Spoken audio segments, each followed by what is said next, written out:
is going on, everyone? Welcome to the Shane Vitko Podcast. So, first of all, if you have an iPhone, don't get the new update. It's a nightmare, and it drains your battery. It's awful. Just don't do it. I, like a good recovering drug addict, I was on the phone with my friend George, and he was like, "Oh, what's up with this new update and this, this glass look or whatever?" And I was so intrigued by it that I was like, I have to also see what it is that he's talking about and doesn't like. And sure enough, here I am, and now I have no choice but to have it. And it was an awful choice. Awful choice. All right, so today is, I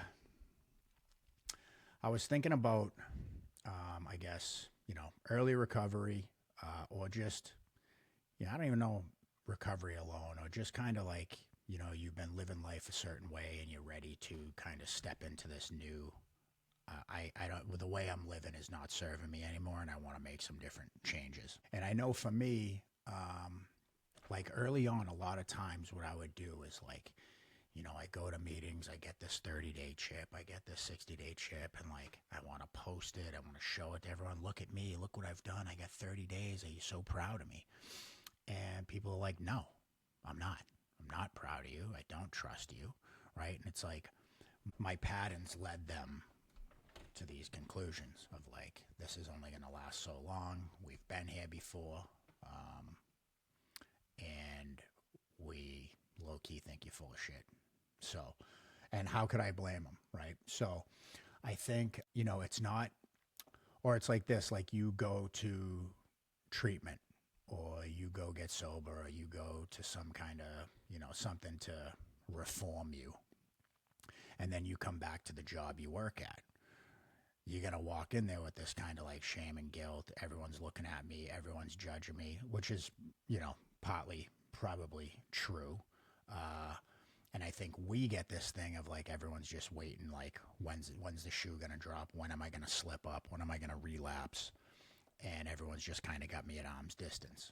And that can do, for your own psyche, that can kind of send you into this place of like, I don't want to work here anymore. I feel foolish, blah, blah, blah. Or you have no choice but to eat it and kind of get through that. And the reality is that, it would be a short amount of time, and then you would get through that, So I would always recommend that you stay and force yourself through those situations. But the thing is that the coworkers or my family or people around me, it's not that they have anger or resentment. It's like they have doubt, right? Because like I said, my patterns in the past, I've got sober, I went to detox, or I went to a residential place, I was in sober living, I did something, and it was only a matter of time, And then every time I then try again and I get sober, it's like I need all this praise and all these accolades. Like, look at me, I have 30 days, I have 60 days, I have 90 days. Are you so proud of me? Do I have the keys to the mansion? Can I come live with you again? And people are like, no, you can, right? And it's like, it's not that they're not proud, or they're like, they'll give you well done, but it's not, you're not getting that praise that you think you deserve. And then I feel like a lot of people, myself included, would go, well, then why do I do it? Because I'm doing it for the wrong reasons. I'm doing it for everybody else. Like, look at me. I've proved myself. Now I should be able to be the CEO of the company. You should never have any worries or concerns. And it's like, if my track record shows that for 13 plus years, I couldn't stop shooting heroin, I couldn't stay sober for more than a couple months, what makes me think that now all of a sudden, because I've been sober for 30 days or 60 days, that balances it out, that equals the same amount of time? No, trust me with everything now, because don't pay attention to the past 13 years. Pay attention to this 30 days. That's not realistic. Nobody would do that. That's, has a brain. I think we have this thing that like everyone should praise us because we decided to get clean, and it's like, or sober, and it's like, people are like, well done for just doing what most people are trying to do. Now I know that it's a lot harder for us to do that, and I think it's like, it's not that you need a attaboy all the time, but I think when you do kind of start to get people that are like, hey, I'm proud of you, it's good to see that you're making some change and stuff, that does go a long way, you know? But to expect that right off rip, that got me caught up a lot of times. And since I didn't get that, or if I didn't get that praise or whatever, that would, you know, ultimately I would then go, well, it's your fault, or you don't care, or I'm not getting the praise I need. So why do I even bother? Why do I even care? It's not even worth it. It turns into this like constant over explaining, constant over promising. I promise I'm going to do this. I promise I'm going to do that. And people get sick and tired of hearing that, because you've promised, you've, you know, made all these guarantees, I'm gonna, and they probably like the first 3 or 4 times went, oh, okay, yeah, no, all right, I trust you, I believe you. But then when we violate that trust, or we make these decisions, how is somebody in good conscience and like has a brain supposed to go, no, it's fine, I'll pet this snake again and it probably won't bite me. Eventually people start to go like, I don't want to get bit by this snake. Prove to me that you don't bite, and then maybe I'll consider petting you, you know? And then it comes down to like the difference of watch what I say and watch what I do. For me, a lot of times in early sobriety, and I feel like a lot of people can relate to this too, I focused on the external instead of the internal. So what I mean by that is I go to the store, I get all new clothes. I get new sneakers. Sneakers was a huge thing for me, and it's kind of not anymore, but I love sneakers. So, and that all channels back to like as a kid, I could never really afford that. My dad wouldn't get me that kind of stuff. So as an adult, it was like, let me go above and beyond and overindulge in this crazy sneaker fetish. But here's the thing, and this is what I've told people a lot in the past, is I was always the type that, if you look at it in the way of a car, right? My body's the car. It was always more important to me to get a fresh paint job on the car, get new tires, put rims on it, tint it out, get a sound system, all this shit, and never do anything to the engine, which is my insides. I never did anything to change anything on the inside. Now, why do I want this beautiful, flashy car that runs like shit and leaks oil and leaks transmission fluid? So this last time around was more so I would rather focus on the motor and have this big, shiny, beautiful big block engine with primer around it, because my phone keeps buzzing. That is a lot more important to me, is to have a car that I know is reliable, I know can run, I know is going to last, but maybe it doesn't look so appealing on the outside. So I think that was my performance in early sobriety of like, look, this is how I can guarantee you that things are well. I wouldn't have these nice clothes, I wouldn't have new sneakers, I wouldn't have all this stuff if I wasn't sober. So now you should trust me, you know?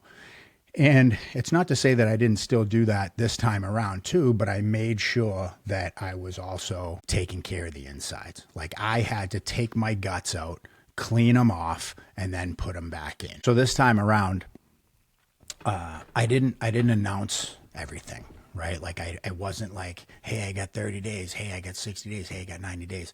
I went to predominantly men's meetings where they didn't even recognize that kind of thing. Like you had to stand up and identify as new until you had 90 days.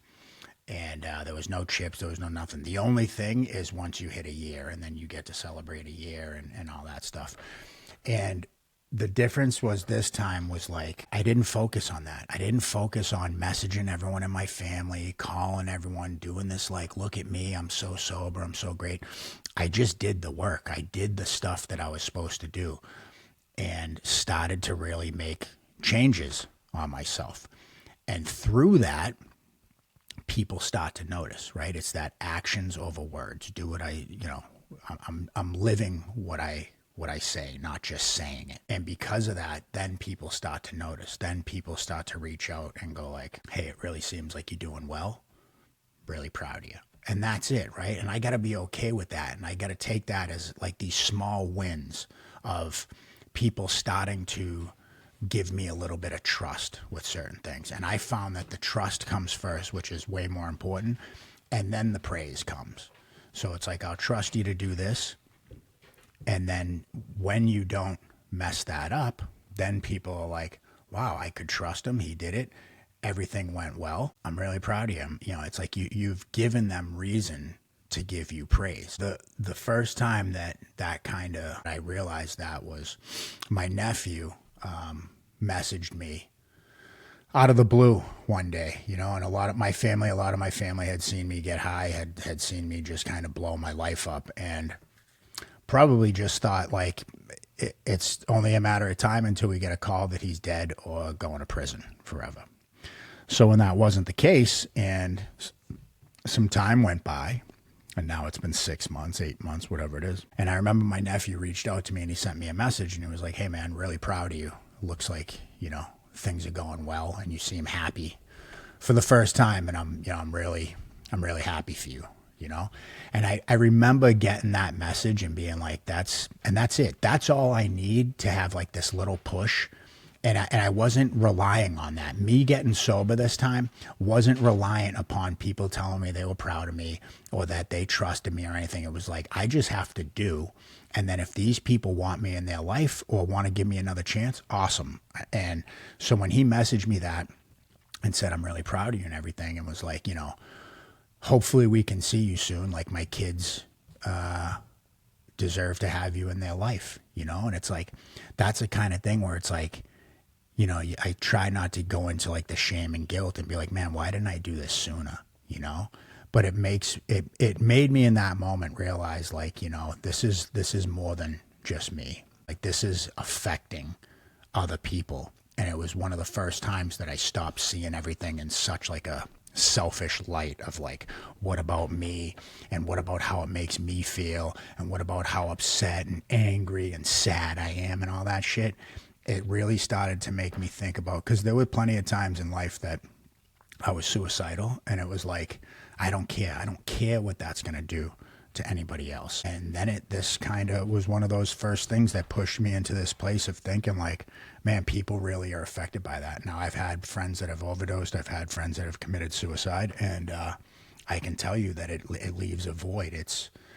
I don't think of them as cowardly, but I think like, man, I don't really think you understood how much this was going to hurt people, you know? And I get it. I get being in that selfish headspace of like, nobody understands, but I promise you people understand. And that's never the move. It's never the option. Call someone, talk to someone, call me, send me a message, you know? And it's like, just try to buy yourself one more day if that's the case, because sometimes those feelings are really heavy on certain days. And if you can just kind of push through and get to the next day, it might start to ease up a little bit. The more that you kind of talk about it, the more that you confront it and take some action. And I think, you know, I think it's tough. I think it's tough for anyone in recovery to keep taking steps forward, like to not get into that headspace of why do I even do it? Why do I even bother? If nobody cares, if nobody's giving me recognition, if nobody's giving me trust back, why do I even do it? You know? And it's like, I think sometimes early sobriety can kind of feel like punishment because it's not this, you know, for me anyways, I was used to such a chaotic, fast-paced everything. And with sobriety, and sometimes they call it slowbriety, things kind of take time and it's not an instant gratification. Jay and I had talked about this, about instant gratification and delayed gratification. And I'm used to that. I'm used to that Amazon style kind of life. I want it now. I want it today. I want it in 10 minutes. I don't want to wait a week. I don't want to wait a month. I don't want to wait a year. And unfortunately, I've not really seen many people succeed with that mindset. It is this kind of slower process that doesn't always feel awesome because you're going, I don't understand. I'm doing the things. I'm doing everything everyone told me to do, but I'm still angry. I'm still upset. I don't have the best job. I don't have a vehicle. I don't have this stuff. And it's like, what I noticed, again, was with the small wins of like, okay, it's been a certain couple months. I'm in this sober living. I don't love my situation. I don't love what's going on. What am I going to do about that? Do I just sit here and feel sorry for myself? So it was like, okay, what are the steps?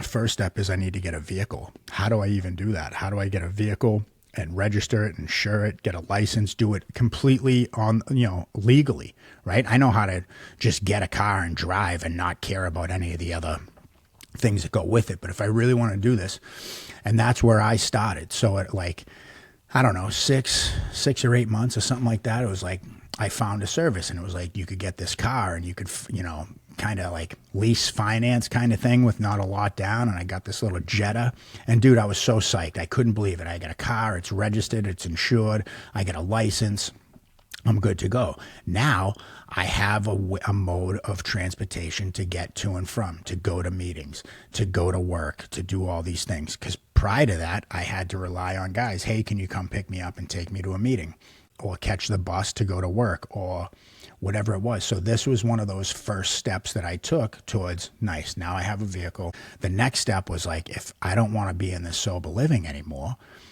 and I had to be honest with myself, am I ready for that next challenge? Am I ready to go step out into the world and live on my own? And when I thought I was, and I had about probably 10 or 11 months at that point, and I started looking for apartments. And I had my dog Loki at the time, who's a staffy pit bull. And I'm like, this is going to be great. In California, trying to find an apartment with like, hey, by the way, I have a pit bull. And it's like, he's a service animal. I had to do the whole service thing. And mind you, I'm trying to take Ubers with this big, huge dog, because I think it was around the same time that I got the car and the apartment. But when I first started looking for apartments, I didn't have the car. So I would have to call an Uber, and I remember how many times the Uber would pull up to the sober living, and here comes me, heavily tattooed, walking out with a pit bull, and I'm like, yeah, hi, Shane. I'm just going there to be like, are you mental? You can't get in here with that dog. And I'm like, yeah, no, it's a service dog. You can't deny me. And some of them were like, okay, and would just pile me in the back seat, me and my big dog. Other ones were like, I don't give a shit what it says on the terms. Sayonara, I'm out of here. And I would have to take him to a lot of these places that I'd go interview at and go look at, and all of them was a no. And that was another thing that just got me to the place of like, man, what am I going to do? How do I do this? Do I have to get rid of my dog? Like, what's the move? And then finally I went to this place, which is where I ended up living in Koreatown for a while. And I was like, look, man, I didn't even bring him that time. I got so fed up of like loading him up and taking him and hearing no, that I was just at the place where I was like just going through the motions. And I went to this place, and it was like, it wasn't like, in a shirt and tie, and like, hey, so like, I just have this dog, and he's like really nice, and he's a service animal. He's only this big. And then they're like, can you send a picture? And it's like, that's where I lose all credibility. As soon as I send a picture of this guy's big, huge, muscular head. So I just went in there, like, kind of like I didn't even care. And I was like, you know what? I get a pit bull. He's a service animal, whatever. I'm a felon. I don't know. I feel like I just laid it all out and was just like, so what's the deal? And they were like, cool, as long as you can provide paperwork for this, and you can do first and last and this and that. And I was like, really? And they're like, yeah. And I got it, right? And that was another thing that I was like, man, it's the amount of times I heard no, the amount of times I heard, we don't have aggressive breeds or whatever it is. And I was so ready to give up, only after trying so many times. But this is another one of those things where it was like, I had to keep trying. I wanted my situation to get better, not worse. So I finally found this place. I moved in, right? And, there was a lot that I had to learn in those silent months, right? In the months of not this hustle and bustle, all this chaos, moving fast. I had to sit and be okay. And that really forced me a lot to look internally of like, why can't I sit? Why do I always want to be on the move? Why do I have to be here, have to be there, have to be involved? I got this fear of missing out. I don't want to, and that I had that all the way through my life. I remember, I'd be at home and find out my friends were down the park or they were doing something. And it was like, I had to be there. I would blow off family engagements, anything, because it was so important to me to not miss out, and I feel like that feeling stayed with me for so long, that this bout of sobriety really taught me to kind of slow down and sit and be patient, which was another thing that I was not great at, and as time goes on, now it's like I have a vehicle, I have an apartment, I have a steady job, and now it's almost overwhelming to the point where people are like, I'm so proud of you. This is great. Now, it was like the difference between like that first time I got sober and everyone was like, oh my God, you're such a miracle and blah, blah, blah. And I felt this like overwhelming need to perform and be someone else. This wasn't that. It was just, this was uncomfortable for me, because this was like people being like, I'm proud of you. I rely on you. You're a great guy. you work a good saying all this nice stuff about me didn't feel comfortable. What felt comfortable to me was, you're scary, you're a convict, you're a junkie, you're a piece of shit. All those things were like, oh, okay, now you're speaking my language. Now that makes sense. That's what people have told me I am. That's what I've told myself. That feels nice. So for me to start taking compliments, and I remember, and check if you do this, but I remember people would start talking nice to me like that, and I would cross my legs, I would cross my arms, because that made me feel safe, right? As soon as I stand like this, yeah, give me all the compliments you want, because I'm not really accepting them. I'm bouncing them right off and sending them back to you. So I started to make myself, when people would talk to me, like really put my arms by my side, put them on the chair or whatever, and sit there and have to absorb it. And it was super uncomfortable, and I did not like it at all, right? And I would deflect on that, and people would be like, oh, I'm so proud of you, doing great. And it's like, immediately I'd want to go, yeah, no, I mean, I am doing great with that, but let me tell you 4 things that I'm shitty at, so that we can get back to me feeling comfortable, and you can go, oh yeah, well, that makes sense, you're a piece of shit, right? And I had a therapist at the time that was like, just say thank you. That's it. Just say thank you. Don't say anything else. Don't explain. Don't do nothing. And I'm like, okay. So that was the thing. Someone would stop being like, I'm so proud of you. This is great. Way to go. I trust you. Here's the keys to the mansion. And I would go, thank you, And that's it. And then like you just move on to the next thing. And like that was a very uncomfortable thing for me to do early on. It's something that I had to practice. It's something that I had to work on, just like listening.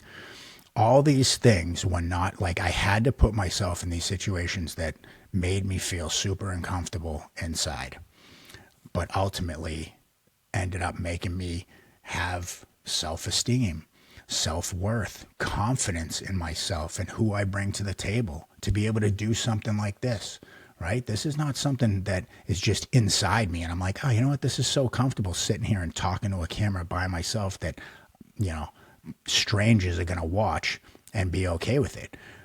So over time, I developed this to be able to be okay with me, that I know that this will land with somebody and make sense to them. And that's my goal. That's been my goal this whole time, is like, I get a story to tell. I know there's people out there that feel alone, that feel unique, or feel like nobody else gets it. I get it. I get it. I lived it, and I did something about it. My message to anyone in early recovery is don't rush. Don't rush it. I often see people like, I want to go here. I'm going to stay here for 5 days. I'm going to go live with my uncle. Then I'm going to go here, and I got this job lined up, and I'm going to do all these things. It's like, just slow down, man. Slow down. Go to a place that you go to. I know people that have got sober on the couch. I also know people that had to go. I tried to stay in treatment for a year. I personally think that the longer I stayed in treatment, the more of a successful chance I stood at having a real life. But I know people that did it in somebody's basement, and they've been sober 20-something years. So it's like, it's not what you have to do. But I also know that prison didn't work for me. A lot of people, it's like I had to be put in prison. And that's the only place that I could kind of get the space in between me and drugs. To me, I know where all the drugs are there also, so I'm not going to stop doing that.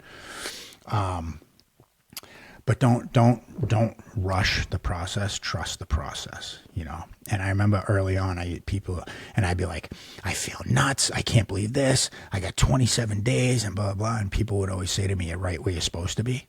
And in the time, that would infuriate me. And I'd be like, this fucking guy with the you're right where you're supposed to be. But they were right. It's like, just keep gripping the chair. You're right where you're supposed to be.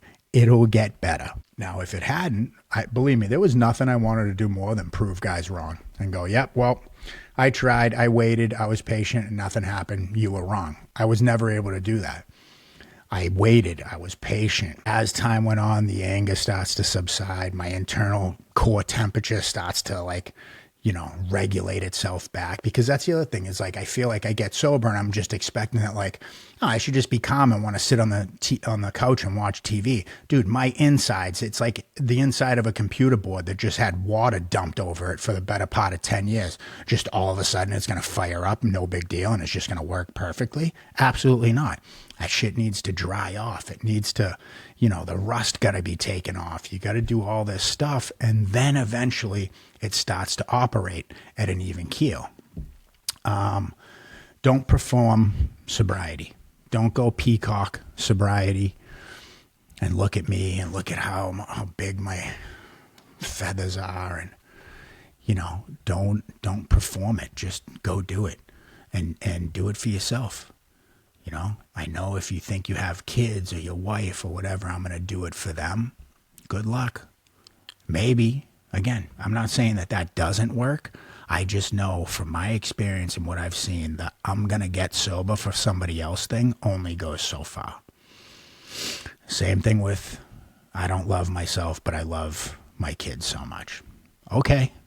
I don't know that I buy that. I think you have to learn to love you before you're actually able to love anyone else. Same thing with forgiveness. Oh, I got to forgive all these people and blah, blah. Until you can truly forgive yourself for whatever guilt and shame and shit you've done wrong, I don't know that you can fully 100% start to forgive other individuals. And again, maybe I'm wrong, maybe I'm full of shit, I don't know. But in my experience, that's what I've found, is that it all starts with me. Until I can address all these things internally with myself, I stand zero chance to give it 100% to these other people. What do I wish somebody had told me in my first month of sobriety? Geez, that's actually a good question that I didn't really prepare for. What do I wish somebody had told me the first month in early sobriety? Honestly, patience. Be patient. I know that's not what you want to hear. I know you want instant gratification. I know you want to hear that everything is going to be better tomorrow, but it's not. I honestly, there's nothing even I have to tell you that I wish I heard. I heard it all. Guys told me all this stuff.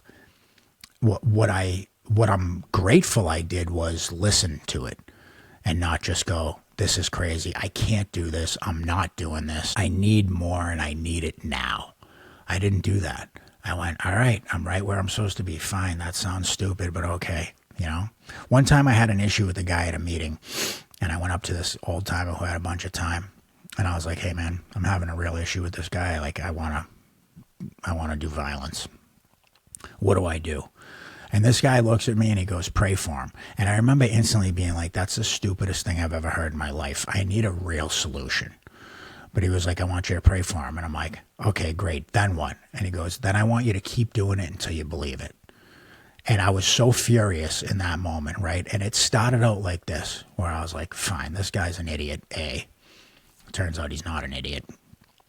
But this is how it started. I turned around, went somewhere, and I'm like, God, please, I pray for this guy, and like, hopefully he doesn't die, whatever. And I didn't even mean it, right? Because really what I wanted to pray was like, if you want to hit him with lightning, go for it.